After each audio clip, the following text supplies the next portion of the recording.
this was my anger. You know, for almost 20 years, I was trying to find a way to get back at these people. And I just said to him, you know, America is my Mecca.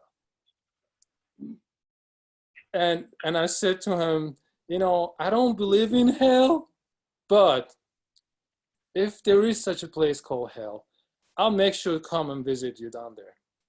I'll see you there, my friend.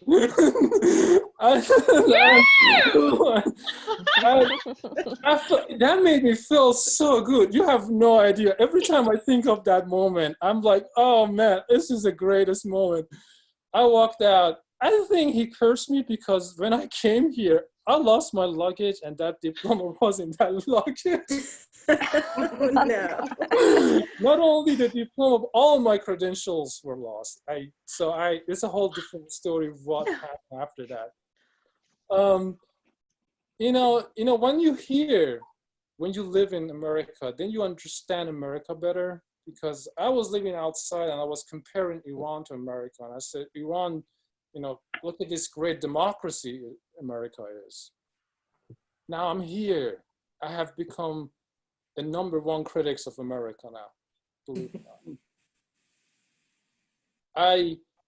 not. This country is great, but there's a lot of problem. There's a lot of problem. I was always aware of things that was happening here, but I was, like I said, I was not blind, but I didn't want to believe it, because I was like, we have bigger problem in Iran actually, which will not. You know, and then I'm a #1 critics now. I don't stand by American policies. I don't stand by this injustice that's happening in America. I can't defend it. I can't defend it as an outsider or an insider now, because I've been living here for the past 14 years, and there's not a day that goes by and I'm like, what is going on in this country? And I'm waiting for that moment. Maybe someone, when I pick up my diploma, I tell them that maybe America is not my Mecca yet. You gotta work harder to make it Mecca. We're not there yet, unfortunately. And this country has great potentials, a lot of great people here. It's a land of immigrants, opportunity. I believe in all of that. And that's what makes this country great. But there's things here that I don't understand why. You know, I have questions. Probably I'll never get answered for those. This is my fascination of America. And I do hope this country finds its way to the right path. We haven't had that for the past 4 years. I mean, especially since this, I don't know, Agent Orange got elected as the president. Yeah, it's really frustrating, angry. It makes me really angry, because we had a president for 8 years who was scandal-free. I mean, whether you like the guy or not, I'm talking about Barack Obama, but he was like scandal. I wasn't sure who you were talking about. Really, it skipped my mind. But then we have him. It's like he reminds me of the Ayatollahs, very much so. All those conservative nutheads. It's like I'm sort of like the tape is playing for me all over again, back in time, and I'm experiencing that society, that country. Anyhow, this is my story of America, and I hope one day America actually becomes my Mecca. I'm waiting for that day to come. Yes, yes. Thank you. Thank you, Sam. Thank you. Thank you. Beautiful. Thank you for sharing that. Oh, thank you, of course. That was great. I could have gone forever, but I just wanted to just be short. Well, thank you for having me and letting me share my personal story. I just want to say that if I'm ever like in a fight, I want you to come and be my back chat guy. Be like, come with my comebacks. I want you to come with me on all of my fights and be like, yeah, I'll see you in hell. Like, awesome. We've already got our uniform. We're already wearing stripy shirts. Oh, that's cool. I know, you Yeah. guys are dressed for the same We're a team. It's team, great. man. Right. Yeah, it's gonna be great. Team America, we send everyone to hell. Oh, Team America, that was a film. Anybody remember that? Whoa. Whoa. Going back. Anyway, So thank I you, realized Sam. something about halfway through Sam's story about how to build a fire is supposed to work that totally we should have remembered before we started the storytelling part of the storytelling, is that we are supposed to record our evenings together. We have not been. It's Actually, All right, do it again. Do it again. You're going to hell. You're going to hell. Wait, let me tell it. I am. We're in hell. This is hell. Come on. This is the good for bit, though. everybody This is who the fun looks bit at before the it gets video on YouTube later, they're gonna see like the halfway point of your story, Sam. They're gonna be like, "Wow, I wonder where this started." Like, it'll just be like a really interesting mystery for them. Stacy, your pink slip is in the mail. I never wear slips, Terrence. So just. All right, beautiful. Thank you, Sam, and thank you, everybody. Shall we go on to our next storyteller? Beautiful we should, Charlotte. but now that we're recording, we should also say that if there are people who are uncomfortable being filmed, then you should know that we are recording. And if you want to not be on camera, then don't have your video camera running. Hey, Stacey, I have a question for you. What's up, Terrence? Has Monica joined us yet, or is she MIA? No, Monica. Okay. Yeah, no one's in the waiting room. Unlike I do the way I do in all of my work Zoom meetings where I wind up leaving people in the waiting room for almost the entire length of the meeting because I just don't bother to look over there.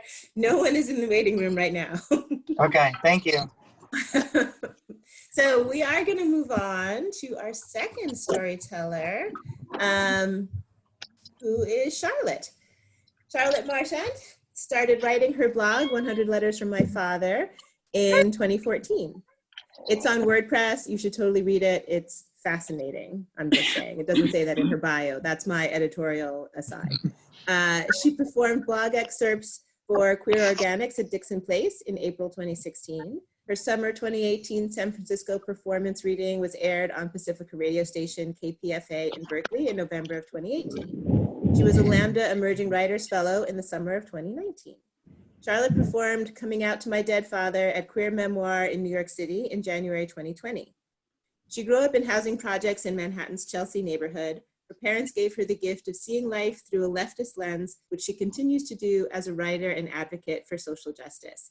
Everyone, please welcome Charlotte. Yeah. Thank you. Thank you. Welcome, Charlotte. Thank you. I also want to thank Stacy in particular because she's the one that taught me how to do a blog when I first started. So thank you, Stacy. I'm a little nervous. I will try not to be. I purposely did not invite any of my friends so that I would be less nervous, but it's not working. Anyway, I'm gonna. We love you. Oh, thank you, thank you. So I'm going to be telling you the story of how I met Harry Belafonte, who I consider an icon of America in terms of the Americana theme. And I'm just going to try to start with this if I can. Let's see if it works. See if you hear it. Can you hear this? Yes. Yeah. Okay. Just wanted to give you the flavor. A little bit more and then we'll start. Work all night, gonna drink a rum.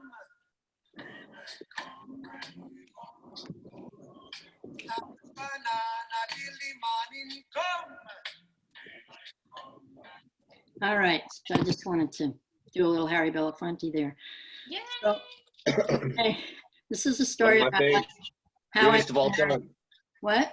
The greatest of all time. He was great. He Yes, was awesome. Yeah. He is. He's still alive. Anyway, this story of how I met Harry Belafonte and hung out with him in his living room. That was in December of 1962 when I had just turned 14 years old.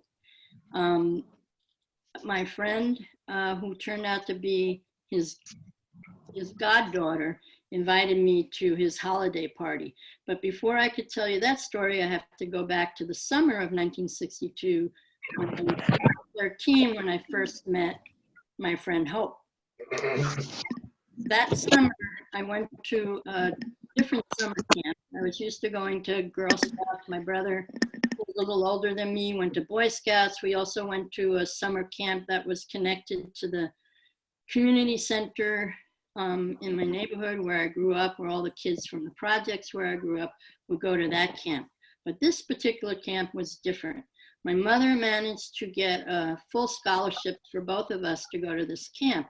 This is one of those summer camps that are advertised in the back of the New York Times Sunday magazine section. I don't know if you've ever seen those camps, but they're quite exclusive: archery, horseback riding, all that kind of stuff, and very expensive. So my mother was very good at getting discounts and free tickets to music, theater, and dance. She was always trying to broaden our horizons and get us to think beyond the projects where we grew up. And so she managed to get this scholarship. So we went to this camp, and we were very excited about it. However, it turned out nobody read the fine print, at least my brother and I hadn't. There was no archery, there were no horses. It was a camp that socialists and leftists sent their children to learn how to be cooperative, how to cooperate, how to work cooperatively, to learn all the folk songs and to learn all the latest civil rights songs. So it wasn't quite what we had in mind. So it was a kind of camp that, and then in addition to the wealthy kids that were there, they had a few of us scholarship kids there as well. It was a kind of camp that celebrated on July 26th, we celebrated the Cuban Revolution, Viva Fidel. And on the campers were supposed to be learning how to cooperate and build structures on the campgrounds that were needed for the campers. And at one point, my brother organized a strike with the other campers claiming child labor exploitation. And I think he got a merit badge for his organizing skills. Nice. That's the kind of camp it was. And there were two other things I learned at that camp. One was I learned that I had hairy legs that needed to be shaved. So the older teenage girls took me under their wing and taught me how to shave my legs with a razor so that I didn't have so many nicks, which were very painful. The other thing I learned, which was really important at that camp, was that my brother was good looking. I hadn't realized it, and neither had my brother. And all these girls wanted to go out with him, and he didn't quite know what to do with this. And this is how I met Hope, because all the girls were befriending me in order to get to my brother, because we were very close. And Hope, I found out, was the goddaughter of Harry Belafonte, who I was crazy about. Other friends of mine were into Elvis Presley, but I was into Harry Belafonte. And she promised that she would introduce him to me and have me come over to his house. So my brother asked me to write a list of all the girls that he should go out with in order of importance, because he didn't quite know how to handle all this attention. So I put Hope at the top of the list because of the Harry Belafonte promise, and then proceeded to write down all the other, depending on who I liked or whatever. And the interesting thing was that 7 years later, I would be writing my own list of the girls that I wanted to go out with. I wasn't aware of that at the time. So I gave my brother my list of favorite girls, and he proceeded to go through the list. So that was the summer camp. So I continued to stay friends with Hope, and she came through and allowed us to, invited us to go to Harry's house. But before that, I also want to say that I forgot to mention that my mother's attempt to enlighten us with all of these tickets, while it was really nice and gave us lots of opportunities, if I never have to see Swan Lake again, I will be very happy. So in December, we went off to 303 West End Avenue where Harry Belafonte lived. And the building, interestingly enough, I found out because I was Googling before this storytelling thing in preparation. I found out that originally when Harry and his wife, his then wife, his name was Julie Robinson, she was a Jewish woman, they could not find a place to live. Nobody wanted to rent to them because he was Black, including the landlord of this building on West End Avenue, who turned out to be the son of the dictator of the Dominican Republic. I mean, it's just wild, some of these connections.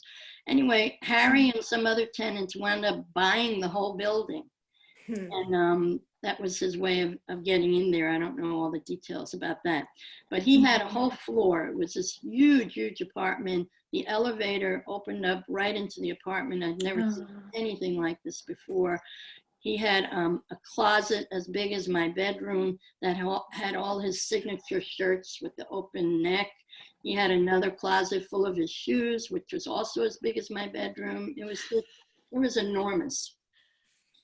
And Harry greeted us. I just couldn't believe I was in there with him. It was just beyond my imagination, but there we were. And there were a couple of famous people there, neither of whom I knew at the time. And one was Diane Carroll. And when she entered the apartment, Harry and Diane proceeded to have this tongue kiss that must have lasted about a half an hour. And all the other participants surrounded them and started cheering. And then the other famous person was an actor named Robert Ryan, who I had never heard of, but I have since seen a film that I recommend everybody seeing from 1959 that has Harry Belafonte and Robert Ryan in it, called Odds Against Tomorrow. Great film. And in my Googling, I also found out that Robert Ryan used to live in the Dakota on 72nd and Central Park West. And at one point he had subletted his apartment to guess who? John Lennon and Yoko Ono. So lots of connections in this small world. So anyway, so I'm sitting in the living room with Harry Belafonte's home, and also met their daughter, who was Gina Belafonte. She was about a year old at the time. And we're sitting in the living room, and Harry comes in and hangs out with us teenagers. And he's just talking to us, and I'm, again, just beside myself that I'm in there with him. And he starts saying some of the stuff that adults usually say to young people, like, how old are you? What grade are you in? What do you want to be when you grow up? And then he made a comment, which ironically turned out to be interesting, which I'll tell you in a minute. He said, how come you're all not outside running around breaking windows? Which, ironically, 7 years later, along with writing that list of the girls I wanted to go out with, I was running around the streets breaking windows. I had at that point gotten involved with Weathermen, which was an offshoot of SDS, Students of a Democratic Society. And we were opposing the war in Vietnam, and that was one way we were doing it at the time. If you want to know more about any of these stories, the list of girls and the running around the streets breaking windows, you could check out my blog. So there I was with Harry in his living room, and then he went back to his party, and I had to call my best friend in junior high school, Jolinda, to let her know where I was. So I get on their phone. Of course, there's no cell phones then, no answering machines. In fact, the phone was like a rotary dial, and there was a phone and address book, personal one of Harry's, sitting by the phone. So I call my friend Jolinda, and I say, Jolinda, you won't believe where I am. And she didn't. And I kept begging her to believe I was there, and she would not believe me. I had my brother get on. She would not believe me. And it's partly my fault because Jolinda and I used to do phony phone calls all the time. We used to have to grab some water here. We used to call random people on the phone and tell them they won various contests and things of that nature.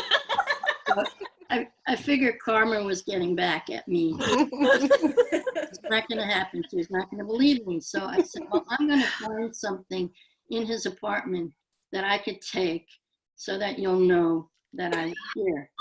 So we hung up and I start looking around, and first thing I see is that little phone book with all the addresses, and I'm looking through it, and there's celebrities' addresses and phone numbers and famous people. And for about 2 minutes, I thought about taking it, and I thought, no, that's wrong. I can't do that. I wouldn't do that. He'd miss it. That's not right. So I'm looking around, and I'm not sure what I'm going to do. And then I see the grand piano. Now, this piano was so huge. I swear it was bigger than our whole apartment. It was huge. And on top of the grand piano were hundreds of Christmas and holiday cards to the Belafontes, tons of them. And so I started looking through them, and I'm thinking maybe I could take one and you won't miss it. There's so many. But they were celebrities and famous people, and I felt like that wasn't right. But then one of them caught my eye, and it was a card from Pat Boone. Now, I didn't feel any allegiance to Pat Boone. I knew he was a conservative Christian, and I didn't even like his singing, so I just didn't, I felt no remorse about considering taking that card. Now, the card had a painted illustration of Pat Boone dragging a Christmas tree through the snow. And I thought, I think I could take this. I think it will be okay. I don't think he'll miss it. And maybe he'd even be glad I took it. So, I took it and I put it in my bag. And then it was time for us to go. And I'm in the elevator and I'm just checking it one more time to make sure I really did this, because I wasn't sure if I had imagined it. I wasn't sure if I had imagined the whole trip.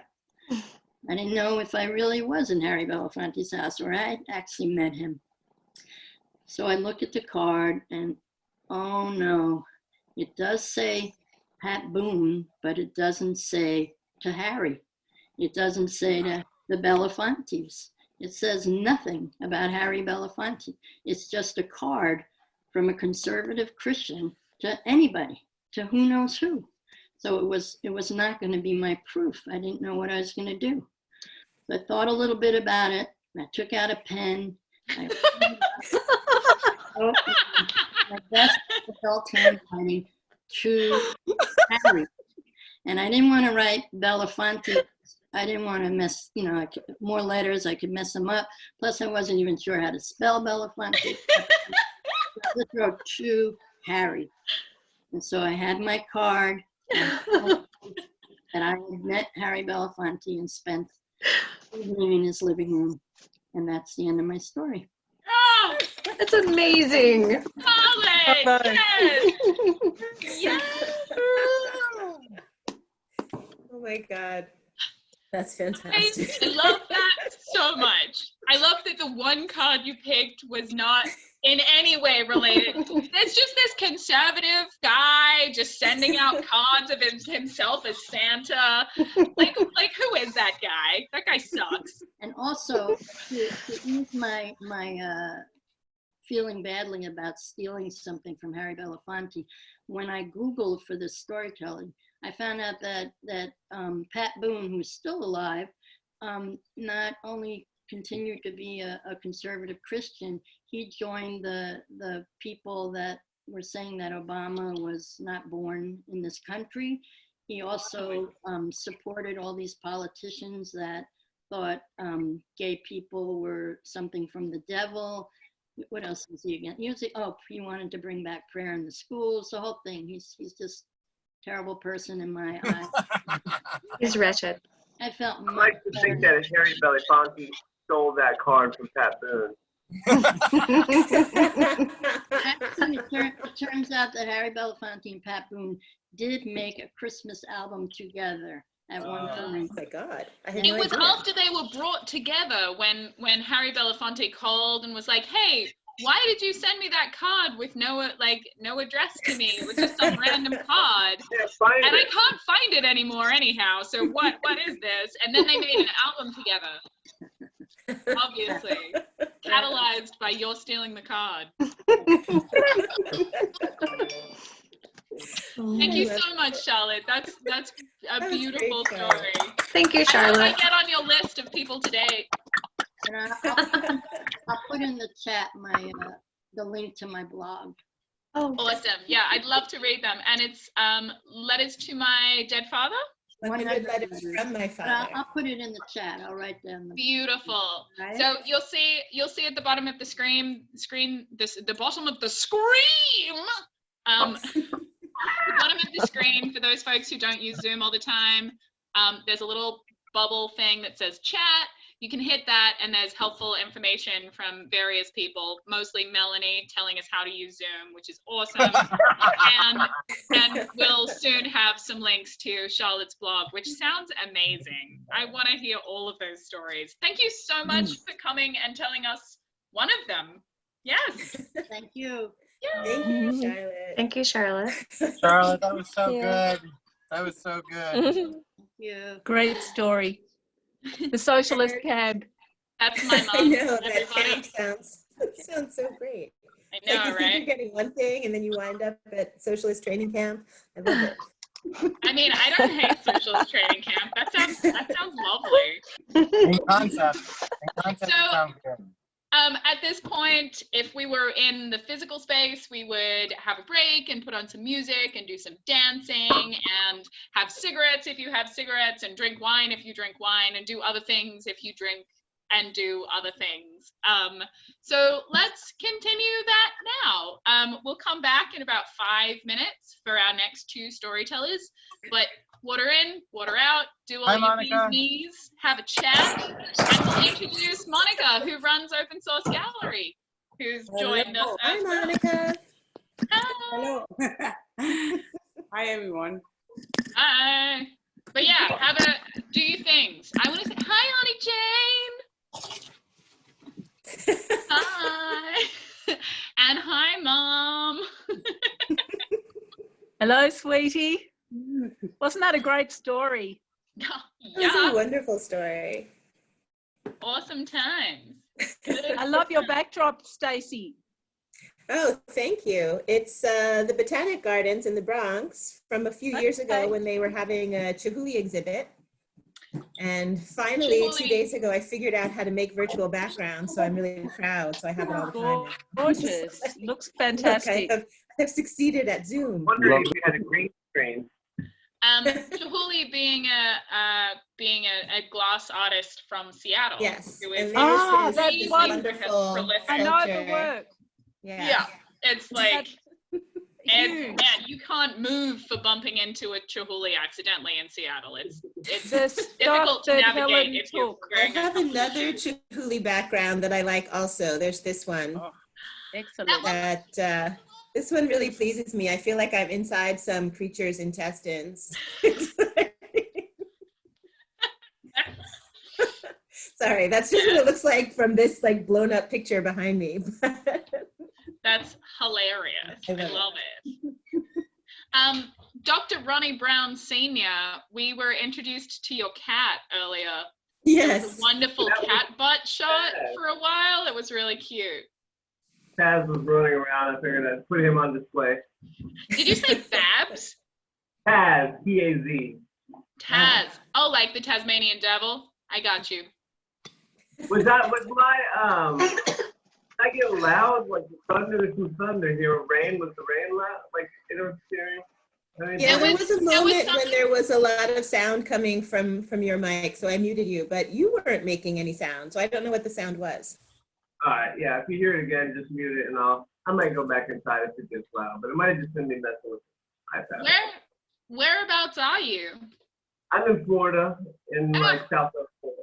So of course, like there's storms and alligators and all that kind of shit. Just like Yeah, you might hear Constantly some out here. alligators. Yeah, snapping at my foot. But yeah, the rainy season. It looks like it may have just started today. So Nice. so it'll rain every day for the next 3 months. just make sure that you stay 2 alligators distance away from people, because that's the appropriate measurement. Well, that's why I have Taz here. If there's an alligator, he'll take care of that. Taz is quite Excellent. Good. But yeah, thank you guys for allowing me to join. Great, loving it. Oh, please Yeah, join. I have to say it's one of the great things about having to move online is that we get to have people join us who are not in Brooklyn. So Yeah, exactly. We got a couple really, of folks I know, in like the Blue Amanda Mountains and like Mary and and Florida. Is anybody else not? Oh, and Tristan's in Maine. Anybody else not in? Oh, Quentin's in Seattle. Justin, it's so good to see you. Amanda, where are I'm you? in the Portland, Oregon area. Oh, you're in Portland. Beautiful. Yeah. Gorgeous. and We were the just ever hanging out in silent Portland, and I Pat, got these who's excellent down there without earrings. showing her picture, is in Maryland. So we're all over the place. There's just We are a few of Americana. us in Brooklyn. We're live nationwide. Yes. Christina, can I ask you what part of Australia you're from? Yeah, I grew up where the two beautiful women in fabulous glasses are currently situated in the Blue Mountains just outside of Sydney. Okay. Yeah, and I then I spent lived in Sydney, and then I lived in Melbourne for a couple of years before I left. Nice. I spent 2 weeks in Australia a couple of years ago for a work trip and did not want to come home. My husband had to drag me home. People tend to not want to leave. It's very beautiful and seemingly successful at health public policy, so that's also a big plus. Nicer than America, as far as I'm I was concerned. going to say, our bar is pretty low. So it's like, Yeah. No, the bar is very low. Just about everything, I think, but. I mean, some things that you get with having a population of 318 million that you just can't achieve with 26 million. Sure. That's a factor, but yeah. But apart from that, the beaches are, I mean, and everything else, pretty good. Empty at the moment. Yes, as they should be. Well done. Yes, Mary, what time of correct. day is it there? It's about 11 a.m. And where in Australia are you? Blue Mountains, slightly west of Sydney. Exactly Okay. where Christina just described. In the house. Hey, you know who's Christina from grew there? up in. Christina's from the Blue Mountains. Christina's That's talking about how right. she's- That's me. Putting it all together. Terrence, we've got a great view of you making your dinner there. What are you doing? Golden beets. Golden beets? Ooh, yum. They're pretty good. I have a big bowl of tom yum here that I haven't even started at all.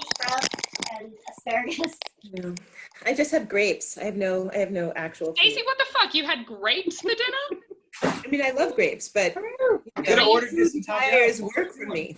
Are you drinking like a stout or something to make up for the calories of I have some wine.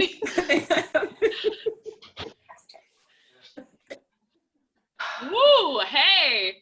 I've got some golden beets right here. Like magic, people moving from one Zoom screen to the next. It's No. really We're zooming, wonderful. we're I love zooming. it. I God, Melanie just wound up in a Yes. screen with Andrew. Look at this. Wow. Oh my God. Give me some. Hey. Yum, that was delicious.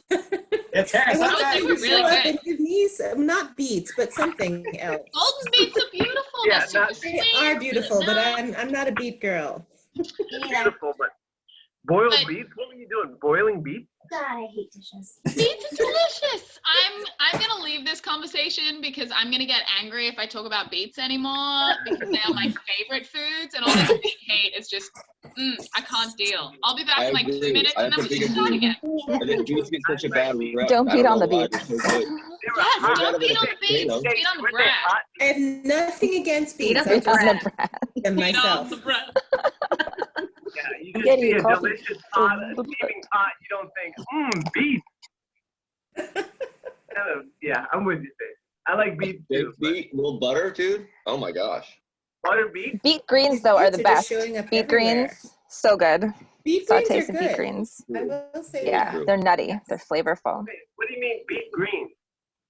Like the plant The green top, part of it. top that sticks The into the top ground. part of the beets. Oh, wow, yeah. I don't think I've It's ever hard to had that. get good ones, but when you can, if you see some nice big leaves, like the huge fronds, as soon as you get them home, you chop them. You have to separate them right away because you'll ruin either end of them. I don't know why that is, why you could ruin both at the Yeah. same time, but Yeah, get 'em saute those leaves. Yep. Mm. Delicious. Well, Nutty. no one is wandering into my Flavorful. Zoom screen to bring me any food, which is quite sad. I Although it would also also be horrifying since I live alone. If somebody walked into my Zoom screen, you should all call 911 because it means I'm about to be murdered. So let's hope They no wanted to one feed walks you in first. to bring me anything. That would actually be quite terrifying. Should we?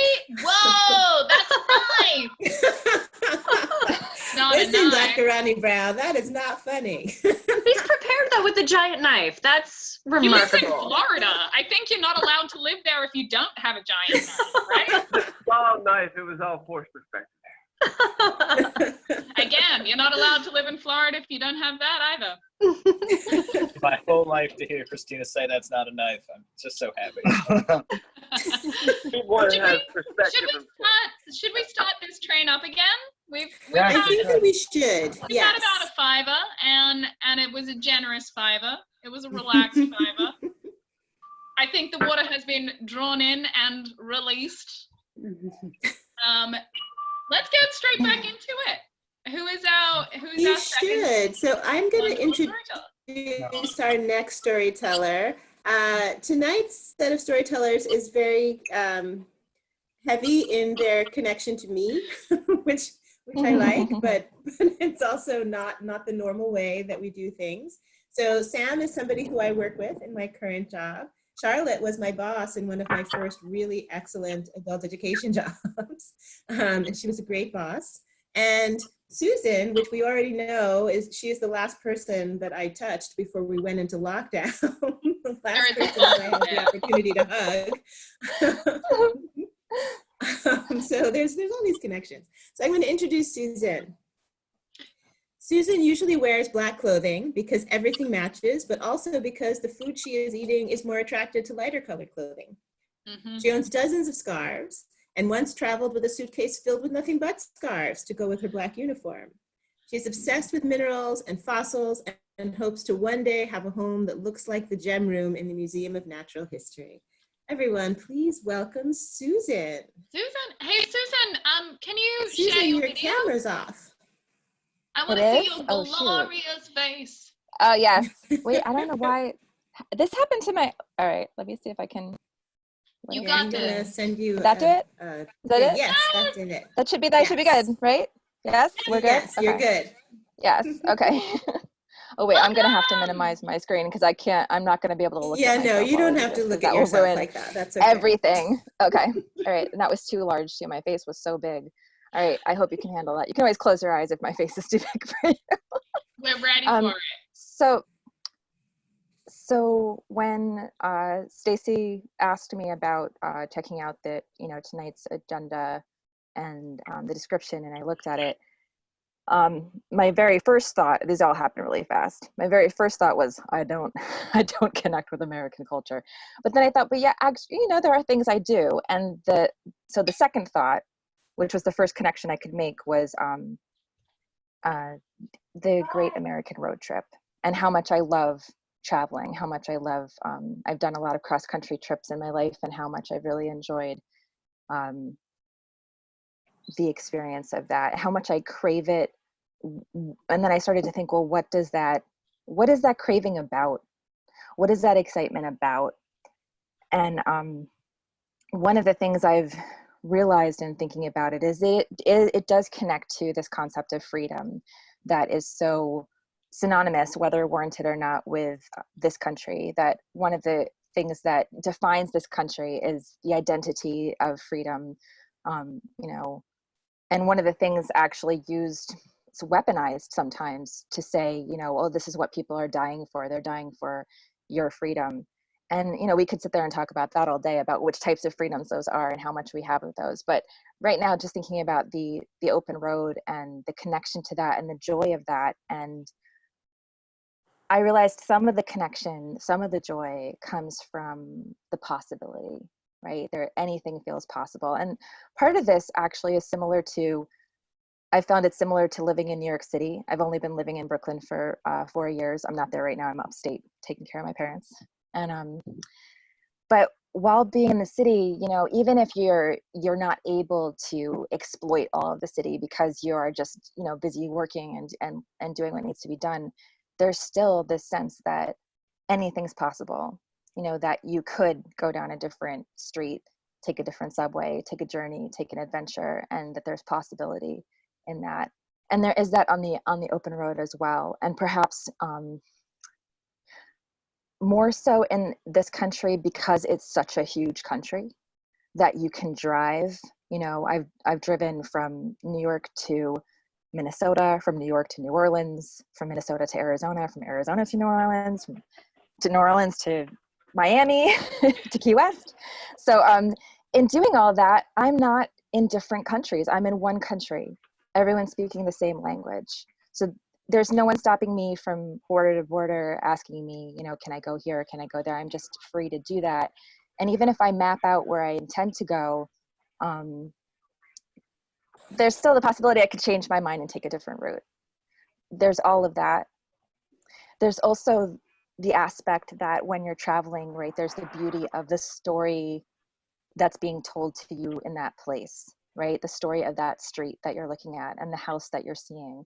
And as you're driving, if you decide to, I mean, if you're on the highway the whole time, then, you know, it's not necessarily going to be that diverse. The landscape changes over time.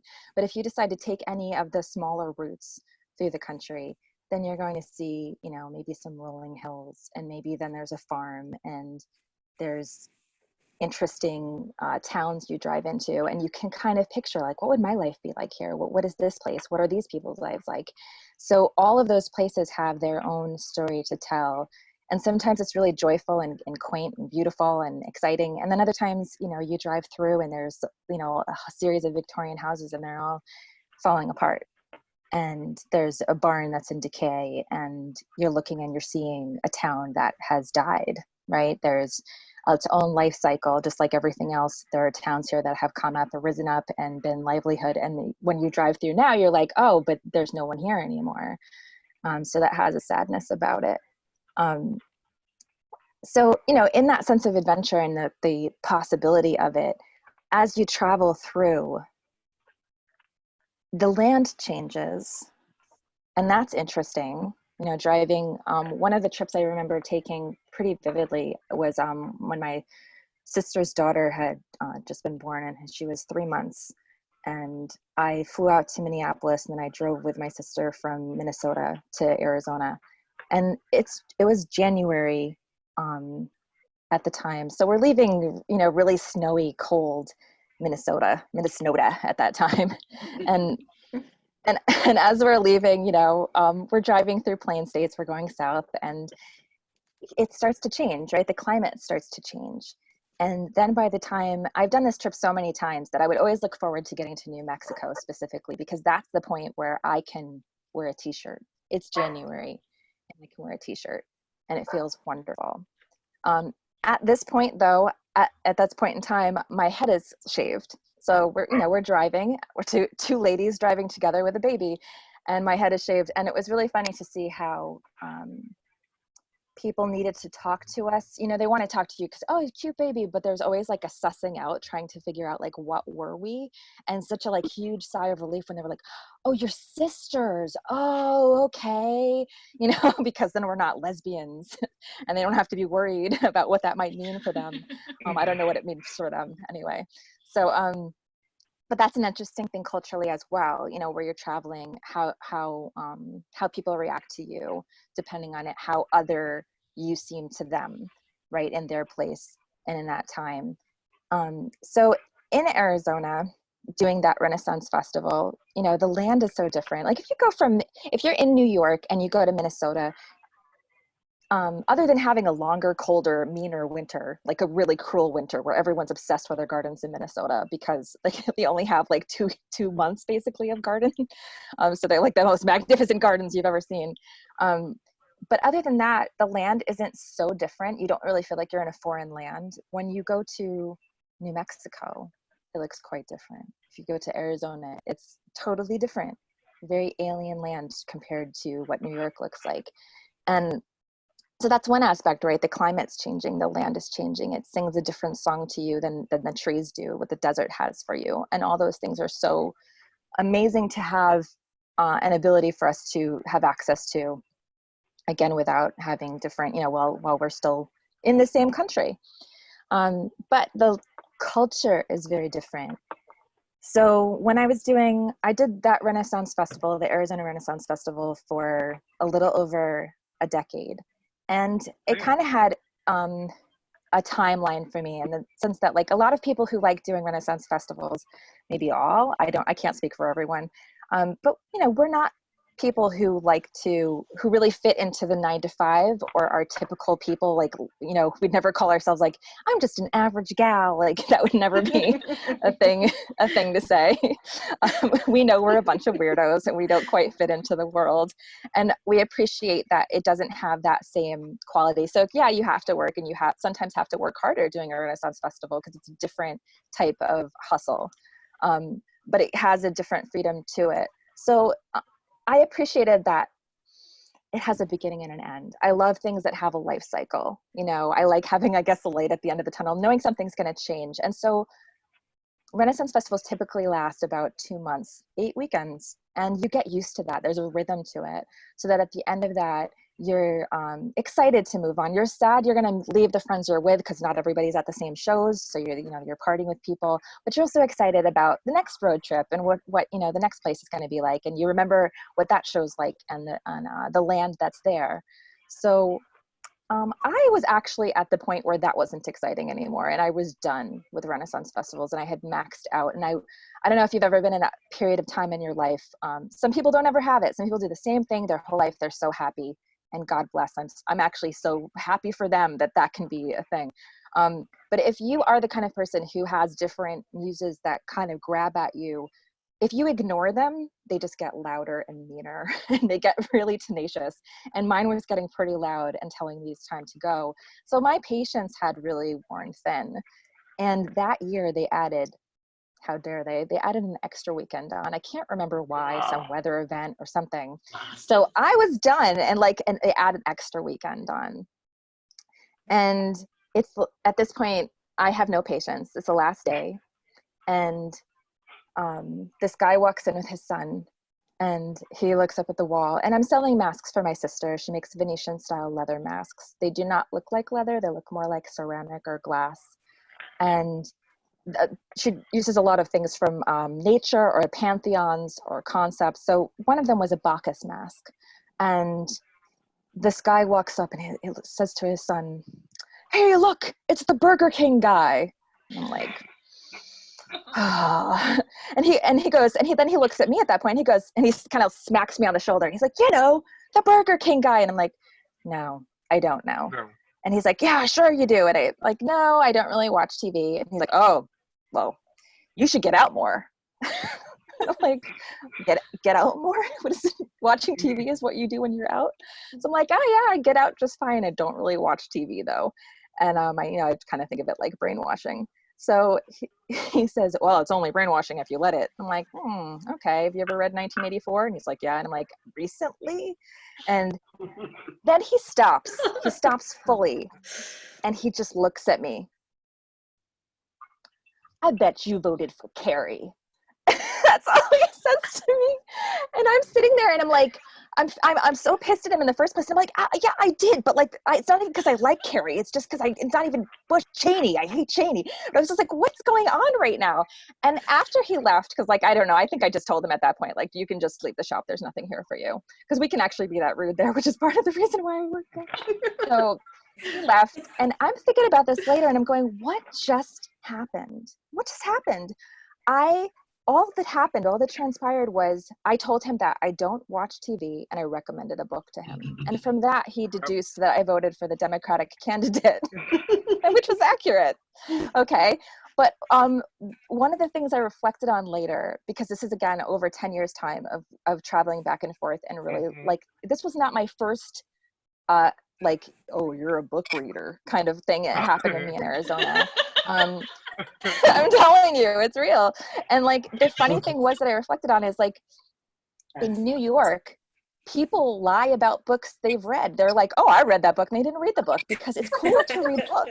Like, people have entire bookshelves of things they've never read, right? Like, I have plenty of things I haven't read. But that's also because I hoard them. Like, I can't stop buying books either. So, like, I'm like, another book I could have.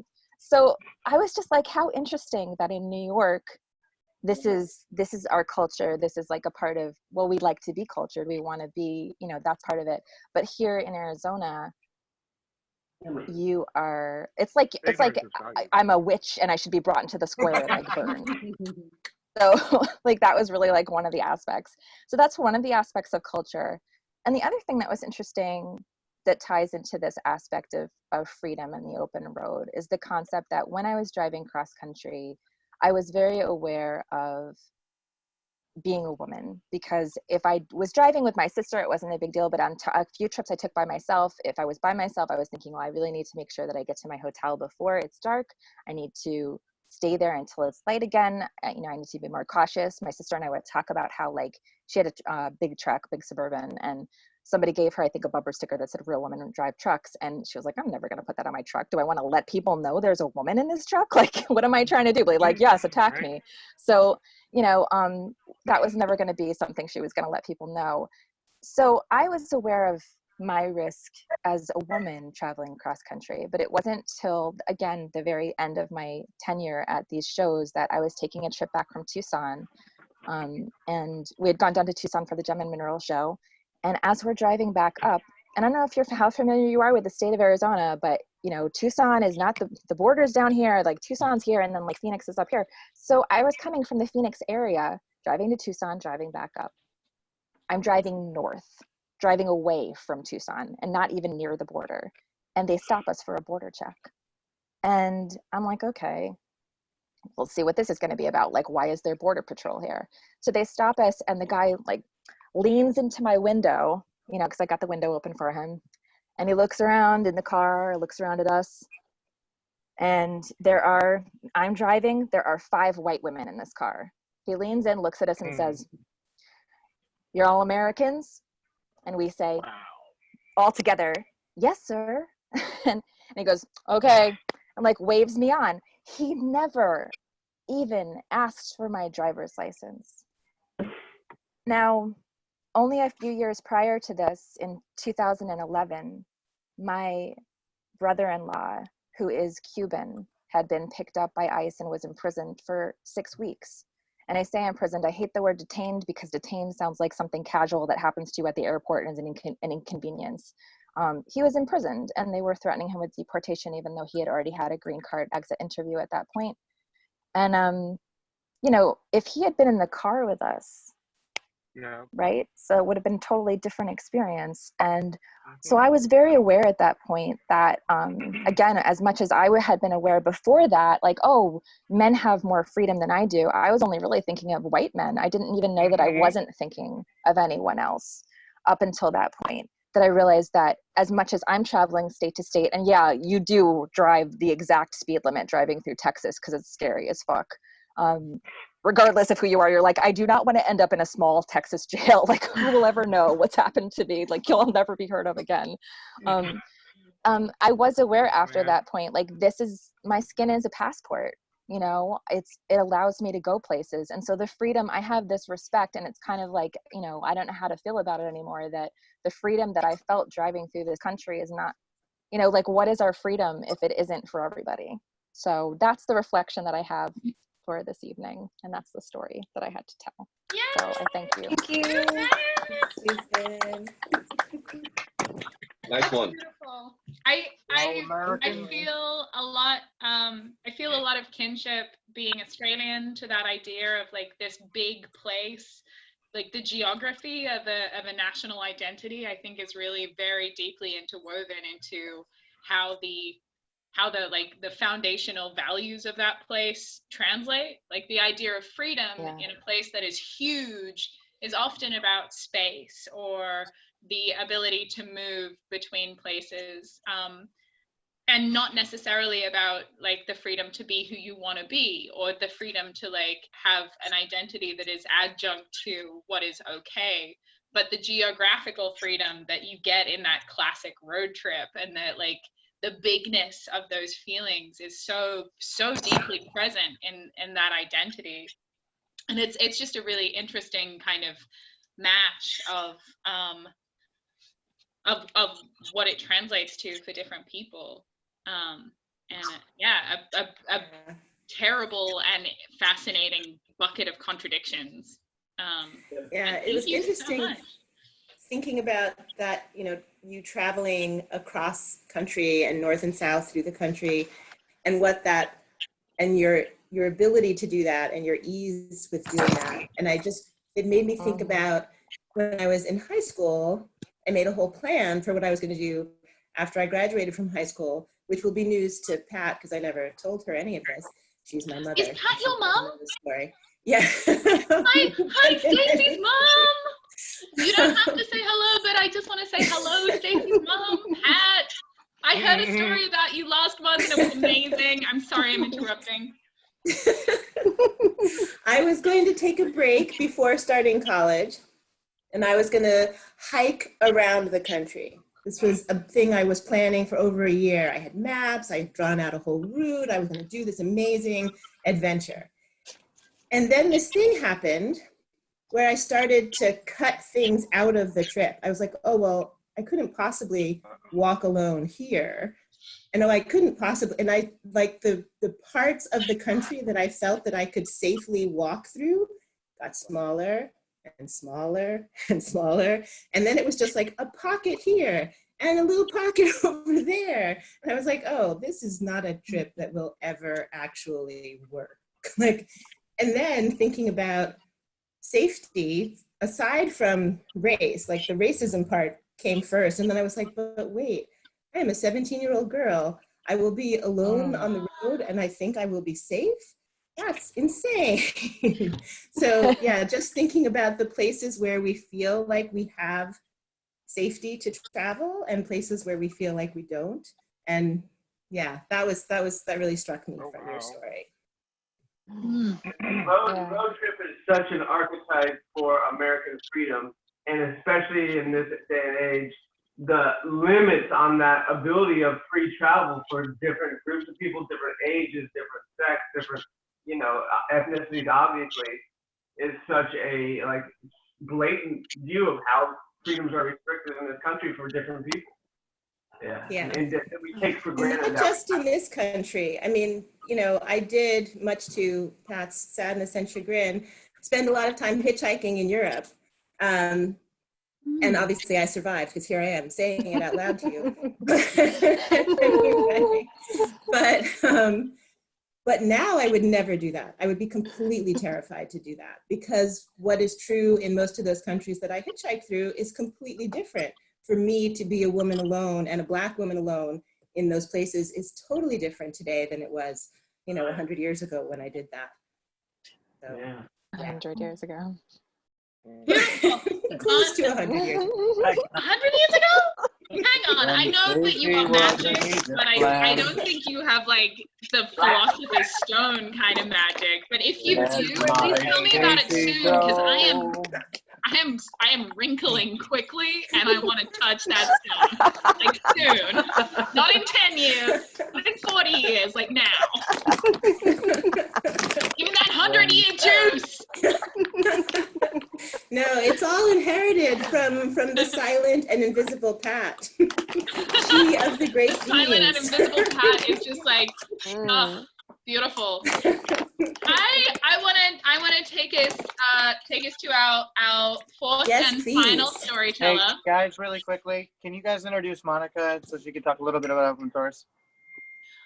We were gonna do that after our storyteller, if that's okay.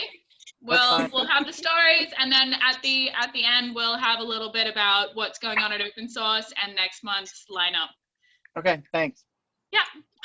So, Quentin, somebody who I knew on the other side of the country. I'm coming to you from Sunset Park, and I met beautiful Quentin, who is working away on one of those marvelous cows. I think your video is a little as glitched out. Your video has frozen, Quentin.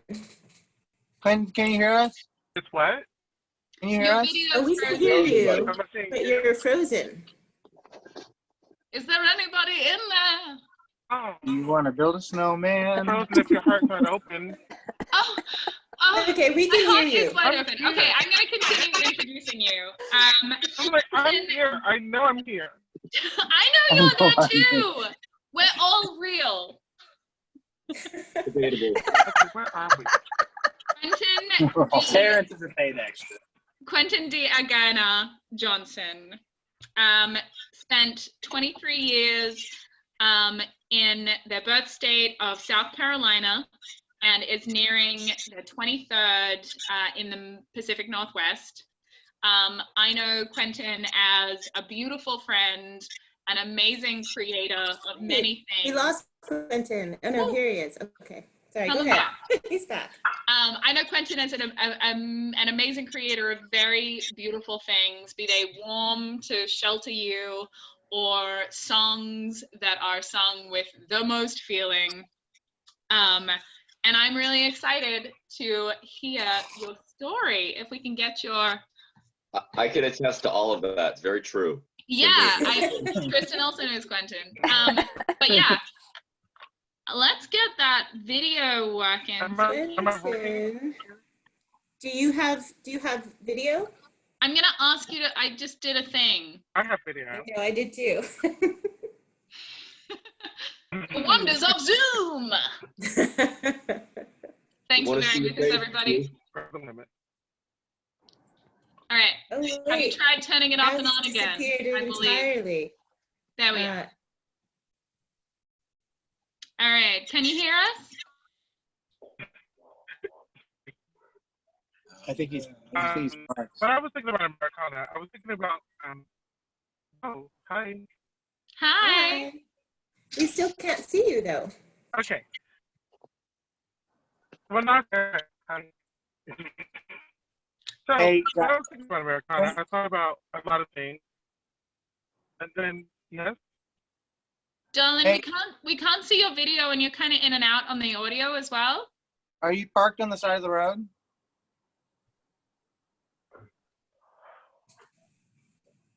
Quentin?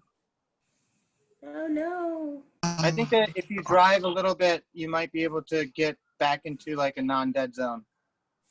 That may be what's happening. So in that case, let's introduce Monica and talk a little bit about open source. Yes. While we try to get Quentin on screen. Yeah. So Monica. Stacey, if you really quickly, Stacey, if you could message because I can't from here, just to Quentin. So maybe if he can't hear I'm us. on it. Okay. So Monica is the founder of Open Source Gallery, which is the gallery where this event happens physically. There's a bunch of different online stuff going on through open source at the moment. And I would love you to talk a bit about it, Monica, because there's some amazing programming that's really cool.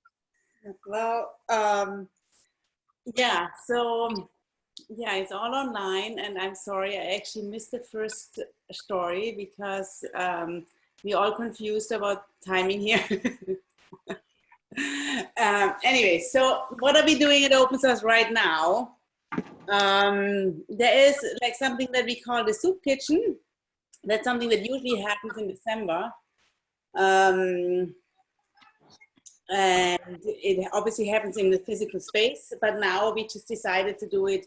It's a community event where people just cook and show art at the same time and feed people of all kinds. So we also invite a lot of homeless people then. In this case now, we try to do it online. I have a very casual event where we show art, show artists and their art while we have dinner. So that's gonna happen every Tuesday now. This Tuesday coming up is Patricia Redwood. And then it's going to be Amanda and Ethan. The week after, Charlotte. Yeah, the look online, there's all kinds of that. But the other thing we are doing is actually we are interviewing now all the artists from the past. So there's constantly interviews online that are recorded. And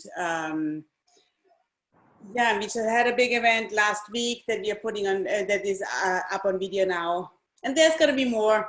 Just, yeah, sign up on the website and come back to How to Build a Fire next month.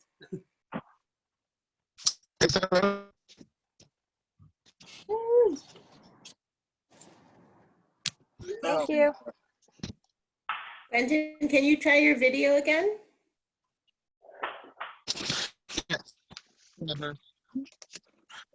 I think I'm. Yeah. There you are. Oh, for Briefly, 2 we saw seconds, there you. you were. Yay. Hello. Okay. So okay, Americana. When I think about Americana, I think about how we like to reminisce about ourselves over and over again. It's just a part of like our country. And so recently an incident came to my mind, which may not be traditionally thought of Americana because it's not everything. I mean, it kind of is. We all have to declare ourselves at some point, you know, declare who we are, declare what we stand for. And I recently had reason to think about when I was in high school in my small town of Bennettsville, South Carolina, which is one of those disappearing towns was it, someone spoke, I think it was Susan. Susan spoke of basically where I come from. It's disappearing. So every time I think of like giving up and leaving Seattle because I'm just so tired of this, you know, some shittiness that's happening here. I remind myself, you know, I can't really go home again because my home, there's nothing there for me. There was nothing there when I was there, there's nothing there now. And so I think about my high school, which was situated in a tobacco field that the buses would all drive through to get to the main school. And I hated the school. It was terrifying. It was huge. It was a lot of people I felt did not like me, did not understand me, could not. And I really couldn't wait to leave. One day in the 10th grade, I got into this fight with this guy who was calling me a faggot. Now, my policy at that time was that if you were to call me a faggot, I was just going to beat you up. There were no questions asked. That's just how it was. And so this one day, I'm angry as hell, and I'm walking towards the school bus to go get him, you know, and a small crowd had gathered around us. And yes, this guy was white, so it was automatically already racialized before it even started. And, you know, we're doing our posturing thing.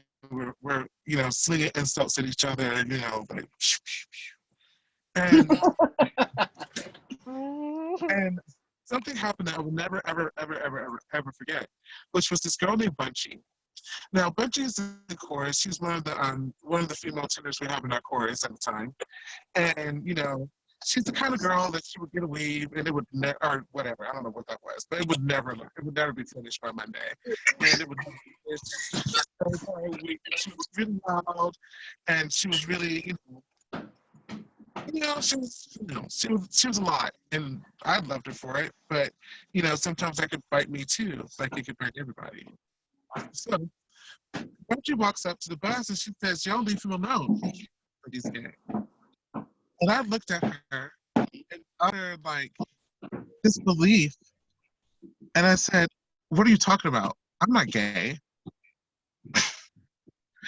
I think about that moment because it's really about outing, right? And how when it comes to outing, you get to choose when and how you do come out. And in that moment, although she was speaking the truth, I wasn't ready for that truth. And therefore that truth had to be managed, repackaged, and normalized for everybody who could hear it so that I could go back to living a life I felt comfortable enough to live at that time. Years later, I would come out, of course. I was 18. It was my birthday, and I was at the University of South Carolina, and I went to my first adult bookstore, and I grabbed porn, and I thought, you know, I turned around and looked at the counter, and there sat this young girl, you know, who would later become one of my best friends. We still are friends and still talk pretty all the time. Her name is Elizabeth Busby. And I thought to myself, she's going to think I'm gay. And I answered myself, so what? You are. So, so I picked up a dildo too and took it to the counter and rang it up. These days, outing is a little bit different for me because although they used to say when I was a baby gay that, coming out was something you would do your entire life. There will always be spaces in which people didn't recognize you as who you are. You would have to tell them who you are because they would otherwise not know. And, it's best to be in the space as your whole self instead of part of yourself or instead of the self that someone thinks is seeing, but they're not really seeing at all because that person's not there. So recently, it came to my attention that a friend of mine I had been outing all over our friend group. And I was horrified because I was like, no, I wasn't, because to out someone is, think about the Republicans in the 80s or the Republicans doing anything to GBLT people across time immemorial. They're always taking the power away from them. And so we understand that as being, well, evil and foul. You're taking away somebody's agency to understand themselves and come into their own light, into their own understanding of who they are, with one other person that they might really love or an entire community or really a society. And I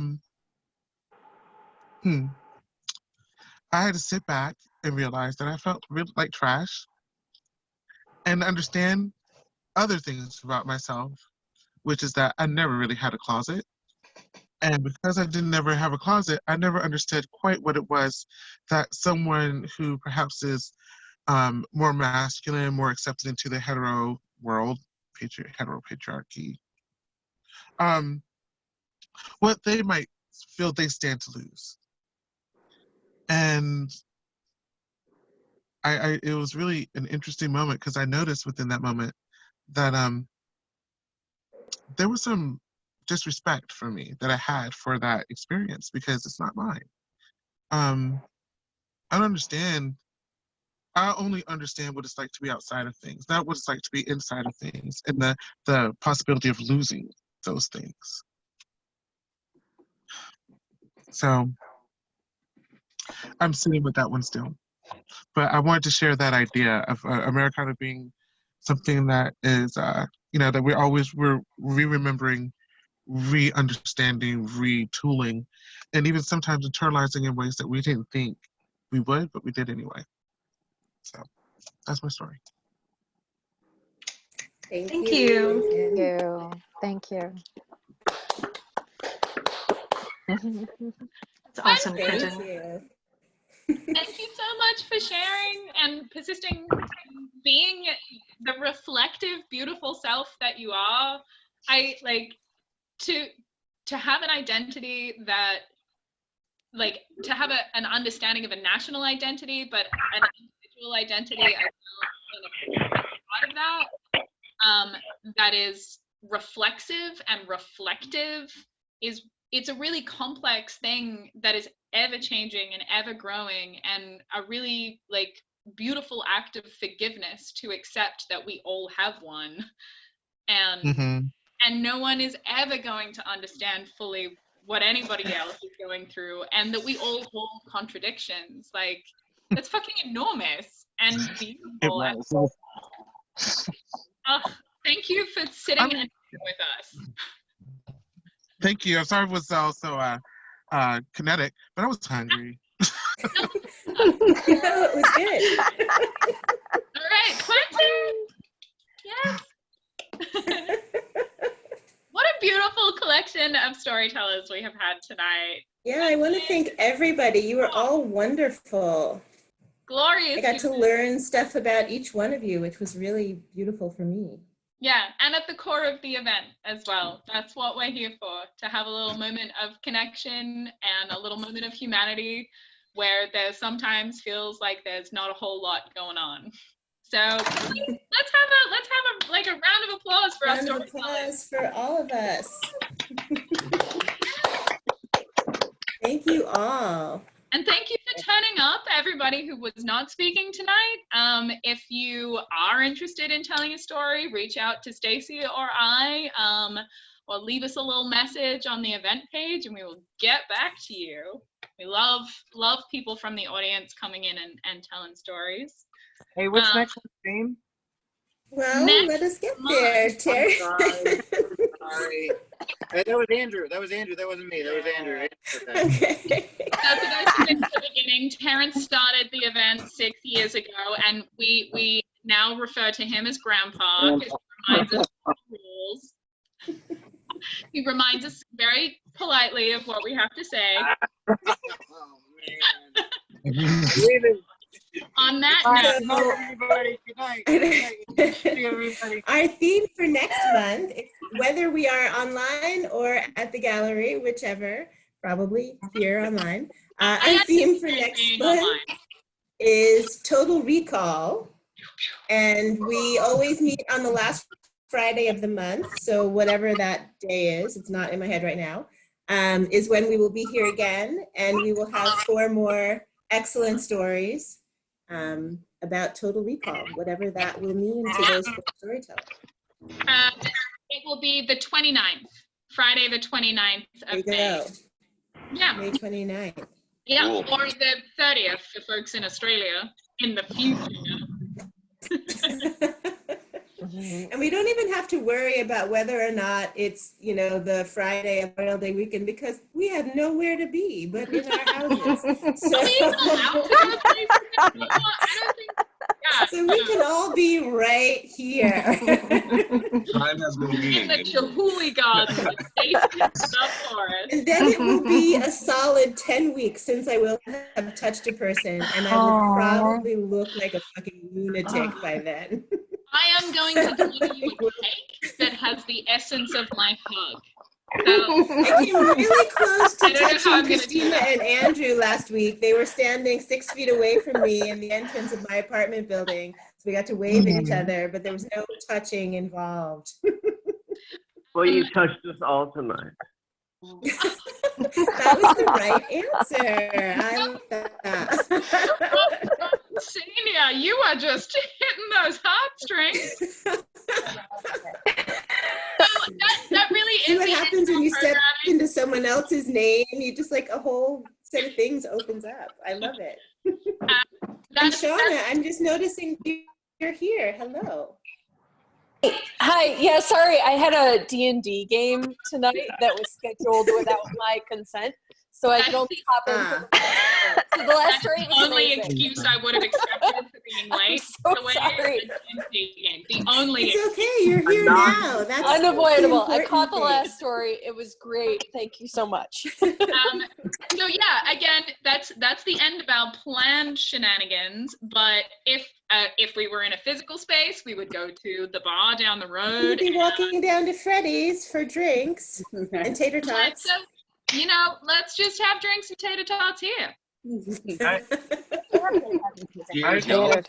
I feel so good that I'm nowhere near you guys, so I can't be in trouble for reminding everybody week in, week out. I'm not going to see you guys for months, so you're going to forget that I kept on reminding you to do the stuff that you were going to do anyway. No one's going to forget. No one's gonna forget, Terrence. No, you're never going to remember that. It's the first time I've ever done that. It's the first time. Yeah. Thank you for inviting me It to is this. the first time, since we're all like living through Groundhog Day right now. Like it's the first time, but it's the first time forever. Yep. Yep. Thank you for inviting us. Thank you for coming. I'm glad that you turned up. It's I'm really glad you were all here. I hope that when we do this next month, my beautiful, lovely mom will let us see her face. See your mom. Yes. That'll be for next month. We aren't going to pressure people to put on their cameras right now. No, of course not. People No, of don't course do not. cameras if they don't want them, but I do love to look at beautiful, beautiful mom. So it's really wonderful that you were all here. Thank you so much. Amanda, I'm so excited that you were here. Amanda is a friend of mine who I've never actually met until tonight, so that's really wonderful. Sorry, how does that work? Wow. We've known each other for years online, but we've never actually like seen each other live. So it took being in isolation for you guys for us to come together. Yes. The interesting thing about how Stacy and I met was we met through a blogger who was matching up people. His theory was, or his theme was, that everybody has a story to tell, and so people signed up to be matched up and then would interview one another. And I got to interview Amanda, and Stacy interviewed me. Fell in love with her. And I was supposed to be in New York. I was supposed to be in New York last month. I was flying to Paris, and I was flying through Brooklyn to, and I was going to meet and squeeze Stacy. Yes, we were going to finally meet each other. And then COVID. And then COVID happened. So at someday I will meet you and we can do hugging. Maybe. Maybe. Yeah. What is that image behind your head? The plant stuff. What is I've been so curious about it for like the last hour. What is the image that you have behind your head? What is that? Behind my head, it's a Chihuly sculpture. Okay. Yeah. I thought it was like greens of some kind. I was like trying to identify what kind of vegetable it was. But is it beet greens behind her? It's like a really wild thing that's like gonna take over me. I was like, that's a weird choice for a background, but I like it. It's a triffid. If you look at Monica, it looks like she's been kidnapped, and this is like a kidnap video. Where It really does. She has to like say something. She has to say like, yeah, so I'm fine. Here, right? My kids are fine. Are you trapped in a basement? Soon she'll be holding up a newspaper with today's date, so we know that. Long Island doing to you. He has a whole house. An entire house. Monica, are you still in Long Island? Yes. But I'm coming back. I was on a Zoom call last weekend, and there was a band that was on the call, but all 4 members of the band were in different places because they had all been stranded at lockdown in different places. And I have to say, the woman who I thought was the luckiest of the 4 of them was stranded in New Zealand. I was like, if I have to get stuck somewhere, yeah. let it be in New Zealand. Why am I in my apartment? Sunset Park ain't so bad. Sunset Park is lovely, but it's not New Zealand. New Zealand though. But I'm sure she wishes she was home, but also she's in New Zealand. Can I say a quick cheers, you guys? Cheers! Yes, I finished my wine, but I'll toast you with my water bottle. Yes.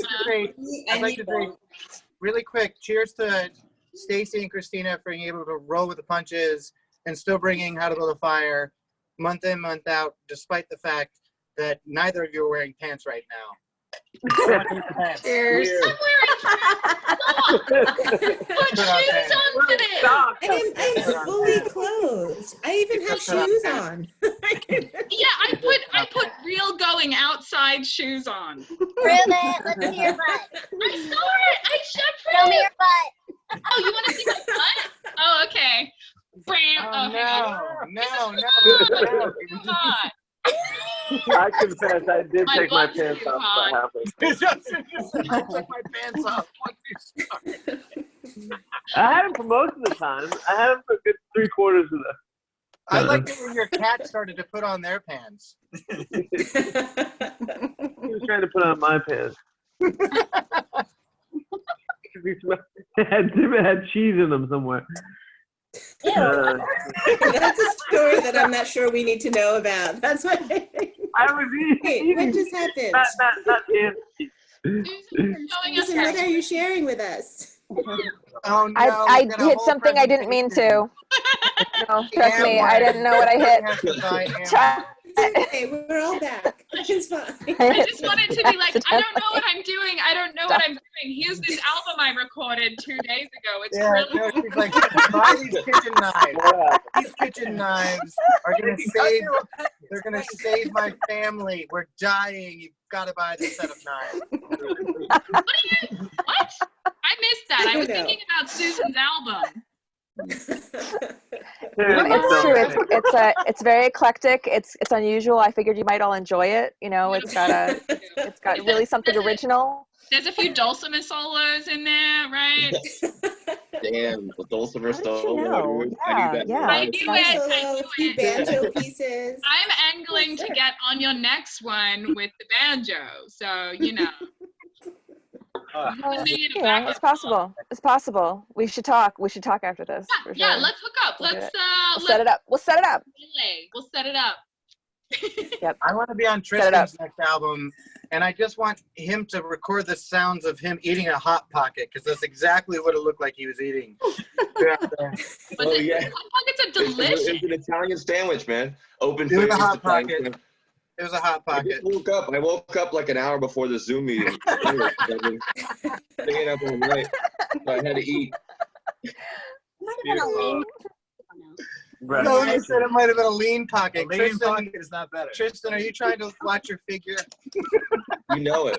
You know it. This without there's such a nice balance between my home life and work generally that I've usually. But now it's just all weight gain. I'm so glad I didn't wear my hat. I almost wore that exact hat. It would have been amazing. Yeah. And we have a lot of hats on this I call found tonight. it It's in a very parking interesting. I lot. feel like I've underdressed. I put on lipstick, so I'm good. I don't know. So I did need to get a Justin's hat, hat. obviously. Ken? Thanks for the stories. Bye.